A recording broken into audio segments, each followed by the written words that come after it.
ফিলিস্তিনের মুসলমানদের জন্য দোয়া করা আমাদের একটা ঈমানি কর্তব্য। আল মুমিন আখুল মুমিন, হাদিসের ভিতরে এসেছে মুমিন মুমিনের ভাই।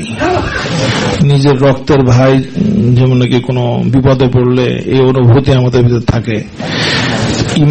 ইমানের সাথে বন্ধন যাদের আছে তাদেরও যদি কোনো দুঃখ দুর্দশা হয়, কোনো ধরনের বিপদ হয়, সেটারও অনুভূতি অন্তর থেকে অনুধাবন করা, এটা ইমানের লক্ষণ। ইমানের কারণে, তার ভিতরে ইমান আছে এই জন্য সে ইমানের কারণে যে ভ্রাতৃত্ব বোধ তার ভিতরে জাগ্রত থাকে। অনেকের ভিতরে এই বিষয়গুলো থাকে না। আল্লাহ তাআলা আমাদেরকে এই গুণাবলীও দান করেন। রাসূলুল্লাহ সাল্লাল্লাহু আলাইহি ওয়াসাল্লাম এটাকে এইভাবে বলেছেন যে তার শরীরের একটা অংশ, মাথা ব্যথা হলো তো পুরো শরীরই তার জর্জরিত, শুয়ে আছে। ইস্তাকা আইনহু ইস্তাকা কুল্লুহু, চোখ ব্যথা, এক চোখে ব্যথা, এবং সে শুয়ে আছে। তোমার পায়ে ব্যথা নাকি, কি হলো? তাই ওই চোখ ব্যথার কারণে শোকা হতো, তার পুরো শরীরই শোকা হতো, পুরো শরীরই তার সঙ্গ দিচ্ছে, পুরো শরীর জর্জরিত হয়ে আছে। তো এই অনুভূতিগুলো তার ইমানের অনুভূতি। আমাদের ভিতরে ইমানের অনুভূতি অনেক ক্ষেত্রে, কোন ক্ষেত্রে কম দেখা যায় এইগুলোর কারণে, যে এটাও ইমানি চেতনা, ইমানি অনুভূতি আমাদের আলোচনা না থাকার কারণে হয়ে থাকে। এই জন্য আমাদের কর্তব্য যে এটা যদি এমন সুযোগ থাকতো যে তাদের কাছে আমাদের কোনো সম্পদ পৌঁছানো, তাদের কাছে খাবার দাবার পৌঁছানো, কোনো রসদ পৌঁছানো যদি সম্ভব হতো, সেটা আমাদের জন্য কর্তব্য ছিল। এটা না হয় কমসে কম তাদের সহযোগিতা হয়, সরাসরি সহযোগিতা। আমি আল্লাহর কসম করে বলতে পারি, এখানে অনেক ওলামায়ে কেরাম আছেন, আমি আল্লাহর কসম করে বলি, আপনার দোয়া তাদের সরাসরি সহযোগিতা, সরাসরি সহযোগিতা। একবারে তাদের জন্য ক্ষমা চান। আসলে মুসলমানদের এই সমস্ত হালতে জড়িত হয় নিজেদের গুনার কারণেই।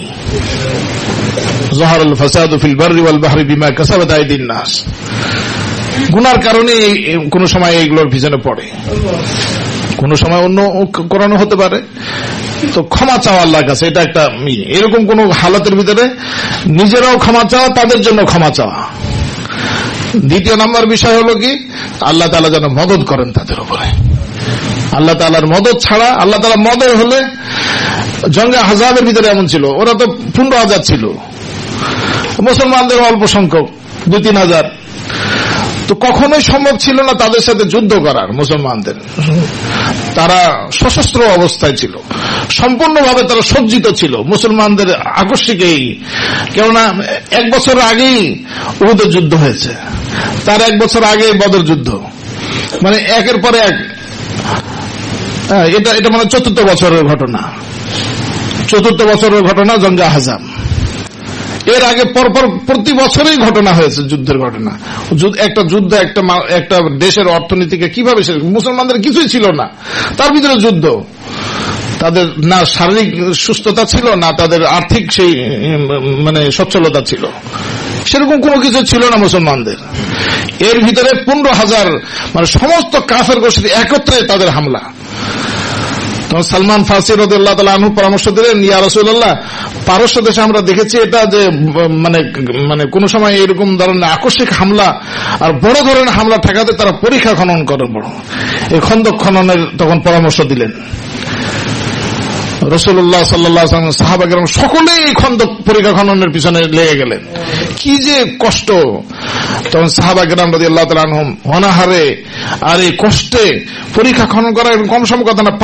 পাথর জমিন, তো এই জমিনের ভিতর পরীক্ষা খনন করা এটা কম সম বিষয় না। সাহাবা কেরাম রাদিয়াল্লাহু তাআলা বললেন, ইয়া রাসূলুল্লাহ, আমাদের সেই আল্লাহ তাআলা যে সাহায্যের ওয়াদা করেছেন সেটা কবে? সেটা আমরা কবে দেখবো সে সাহায্যের ওয়াদা? রাসূলুল্লাহ সাল্লাল্লাহু আলাইহি ওয়াসাল্লাম এমন ভাবে দোয়া করলেন আল্লাহ তাআলার কাছে যে রাত্রেই ঝড়ো হাওয়া আসলো, এমন ঝড়ো হাওয়া আসলো যে তাদের মানে তাবু ইত্যাদি সব উড়িয়ে নিয়ে গেছে। এত ভয় পেল তারা যে আমাদেরকে মনে হয় মানে মরুভূমির ভিতরে ঝড়ো হাওয়া, এটা সবাই ভয় পায়। মরুভূমির ভিতরে ঝড়ো হাওয়া, এটার কারণে তারা এমন ভয় পেল যে সব ভাগতে থাকছে। তো এই ঝড় হাওয়া দিয়ে আল্লাহ তাআলা কুদরত দিয়ে আল্লাহ তাআলা মুসলমানদেরকে হেফাজত করেছেন সব সময়। বদর যুদ্ধে আল্লাহ তাআলা 1000 সৈন্য পাঠিয়েছেন, ফেরেশতাদের সৈন্য দিয়ে আল্লাহ তাআলা মুসলমানদেরকে সাহায্য করেছেন। উহুদ যুদ্ধে আল্লাহ তাআলা মুসলমানদেরকে সাহায্য করেছেন। সাহায্য ছাড়া মুসলমানদের কিছুই নাই শুরু থেকে। সুতরাং আমরা এখনো কিছু নাই মুসলমানদের আল্লাহ তাআলার সাহায্য ছাড়া। আমরা আল্লাহর কাছে দোয়া করবো তো ইনশাআল্লাহ। 2 রাকাত নামাজ আমরা পড়বো তো ইনশাআল্লাহ। এটা বললাম না যে কে কে পড়েছেন। সাদাকা করি, রোজা রাখি, নফল নামাজ পড়ি, আল্লাহ তাআলা যেন মদদ করেন। প্রত্যেক ঘরে ঘরে আমল হওয়া উচিত এটার বিষয়ে।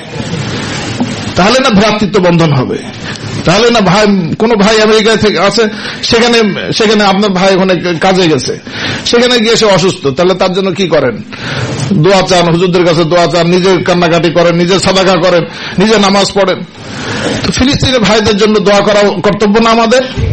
আল্লাহ তাআলা আমাদের সকলে, আমরা যদি সকলেই দোয়া করি, পুরো বিশ্বের মুসলমান যদি দোয়া করে, এই দোয়াটা তাদেরকে সরাসরি তাদেরকে খাবার পৌঁছানো, যেমন এরকম একটা কাজ হলো। খাবার পৌঁছানো এটা একটা কাজ, এটা যা সম্ভব হয় সেটা করবে ইনশাআল্লাহ, যারা করা দরকার। তো আল্লাহ তাআলা আমাদেরকে দোয়া তো কমসে কম করার তৌফিক দান করেন। অনেকে না বুঝে একটা মিছিল বের করে। আপনি আপনার এই গলিতে, পল্লবীর এই গলিতে মিছিল করলে তাদের ফায়দা কি হলো? এটা একটা আমাদের রক্ত গরম করা হলো যে না, আমরা ভ্রাতৃত্ব বন্ধনের চেতনা আমরা বলিয়ান করলাম। এটা এতটুকু ফায়দা হতে পারে যে আগে চেতনাই ছিল না, এখন একটু মিছিলে গিয়ে একটু চেতনা একটু তৈরি হয়েছে। এছাড়া আসলে তাদের ফায়দা কি হয়? বস্তুত পক্ষে যে দোয়া করার বিষয় ছিল, তাদের জন্য কিছু সাদাকা করা দরকার, তাদের জন্য কিছু রোজা রেখে দোয়া করা দরকার, সেগুলো তো হয় না। সেগুলো শিক্ষাও আমাদের ভিতরে কম, ওগুলো বেশি দেখা যায়। চলুন যে একটা মিছিল হোক। আল্লাহ তাআলা আমাদের সকলকে এই বিষয়ে ভ্রাতৃত্ব চেতনা, বোধের এই চেতনা আল্লাহ তাআলা আমাদেরকে নসিব করেন। সবাই এমন হয় যে আমরা দোয়া করতে পারি, কিছু রোজা রাখলাম, একটা 2-4 রাকাত নামাজ পড়লাম, কিছু সাদাকা দিলাম, সাদাকা দ্বারা বালা মুসিবত দূর হয়। তাহলে এই কিছু সাদাকা দিলাম এই জন্য যেন ফিলিস্তিনি ভাইদেরকে আল্লাহ তাআলা দয়া করেন, মদদ করেন, সাহায্য করেন।